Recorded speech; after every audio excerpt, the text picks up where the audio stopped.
Taxi collector అంటే మీ ఇంటికి వచ్చి స్తోత్రంలో అత్తలు కదా స్తోత్రం డబ్బులు వసూలు చేయడానికి ట్యాక్సీ కలెక్టర్ ₹1 వసూలు చేయమంటే ₹2 వసూలు చేస్తాడు, ₹3 వసూలు చేస్తాడు, అన్యాయంగా వసూలు చేసుకుంటా తినే ఈ వ్యక్తి అల్లేలో పడగడిగా. కానీ ఇతనికి ఉన్న గుణం ఏంటో పొట్టోడిన ఇలా ఉంటారు. ఇదే పొట్టోడికి పుట్టోడు బుద్ధులు అన్నట్టు ఇతనికి స్తోత్రములు యేసును చూసి చూడాలని ఆశ కలిగింది. ఆమె చెప్పండి గట్టిగా. ఎవరన్నా యేసును అక్కడెక్కడ విన్నాడు. యేసు దగ్గరికి వెళ్ళిపోతే పాపం వెళ్ళిపోద్దని, యేసు దగ్గరికి వెళ్ళిపోతే శాపం వెళ్ళిపోద్దని, యేసుక్రీస్తును నమ్ముకుంటే బాగైపోయిన సంగతి కొన్ని తెలుసుకొని యేసును చూడాలనుకున్నాడు. ఆమె చెప్పండి గట్టిగా. హల్లెలూయా. యేసు అంటే ఎవరురా? రక్షకుడు. యేసు అంటే ఎవరు? రక్షకుడు. నీకు తెలుసు. కానీ పొట్టోడై ఉన్నాడు. పొట్టోడు ఏం చేసిండు? స్తోత్రములు ఆయన చూడాలని ఆశ కలిగిందట. ఎవరు చూడాలని? యేసయ్యను చూడాలని. ఆమె చెప్పండి గట్టిగా. యేసయ్యని చూడాలనే ఆశ సంగతి ఈయన మైండ్ లోకి ఎప్పుడు కలిగిందో అప్పుడు యేసు ప్రభు ఈ పొట్టి జక్కయ్యని జ్ఞాపకం చేసుకున్నాడు. ఆమె చెప్పండి గట్టిగా. ఇక్కడ చూసినప్పుడు సందర్భంలో ఎక్కడ వీళ్ళ కనెక్షన్ లేదు, ఎప్పుడు కానీ వీరు కలుసుకోలేదు. కానీ అనుకున్నాడు, నేను యేసును చూడాలనుకున్నాడు అక్కడ. ఆమె చెప్పండి గట్టిగా.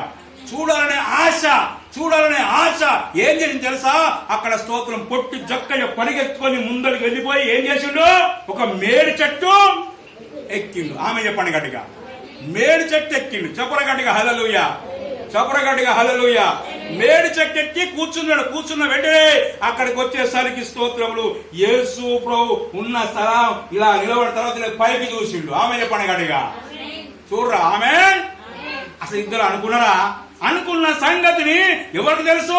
దేవునికి తెలుసు. అల్లేలప్పటి గడిగా. అక్కడ కనెక్షన్ లేదు, హృదయ కనెక్షన్. ఎప్పుడు గాని నీ ఆలోచనలు మన ఆలోచనలు మనకి ఎవరికి తెలియగాని మన ఆలోచనలన్నీ బరాబరి దేవునికి తెలుసు. అల్లేలప్పటి గడిగా. అందుకోసం అక్కడ ఒక మాట అక్కడ రాయబడింది. పొట్టి జక్కయ్య అక్కడికి వచ్చేసరికి ఏమన్నా ఇదిగో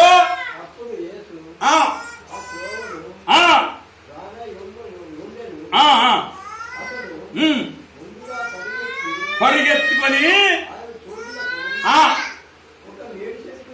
ఏ చెట్టట? మేడి చెట్టు ఎక్కిండు. పొట్టాడు పాపం. చూడాలనే ఆశ ఏం చేసింది అంటే యేసును చూడాలనే ఆశ ఈ పొట్టి చెట్టు కలిగినప్పుడు ఈ మందులు కనబడుతున్నాయి. వీళ్ళకంటే ముందు పరిగెత్తుకొని పోయి అక్కడ మేడి చెట్టు ఎక్కిండు. ఆమె చెప్పండి గట్టిగా. ఈ ఆశ యేసును చూడాలనే ఆశ ఒక మనిషికి కలగాలి. ఆమె చెప్పండి గట్టిగా. ఆశ లేకపోతే నీకు దొరకది. ప్రార్థన చేసినప్పుడు ఆశ పుట్టాలి. ఇది నెరవేరుతుంది.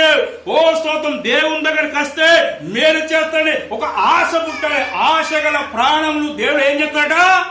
తృప్తి పరుస్తాడు. నీకు ఆశ లేనప్పుడు ఏం చెయ్యలేడు. అక్కడనే ఉంటావు. 360 రోజులు అక్కడనే ఉంటావు. నీకు కోరిక లేకపోతే నువ్వు దేని గురించి ఆశిస్తున్నావు, దాని గురించి నువ్వు సాక్ష్యం చేయకపోతే, దాని గురించి సంఘంలో ప్రార్థనలు చెప్పకపోతే, దాని గురించి స్తోత్రం ఇంటికాడ ప్రార్థన పెట్టుకోకపోతే, దేవుని గురించి నువ్వు చెప్పకపోతే దేవుడు మాత్రం ఏమి చెయ్యలేడు. చెప్పని గట్టిగా హల్లెలూయా. చెప్పగలగాలి. అడుగుడి నీకు ఇవ్వబడిన చెప్పడు. అడగకపోతే దొరకదు. యేసు ప్రభు అదే నేర్పించుడు. కానీ పొట్టు చెక్కయ్యను చూడాలని ఆశ స్తోత్రములు మరి పుట్టిన సంగతి ఏమంటాడు? నన్ను చదువు.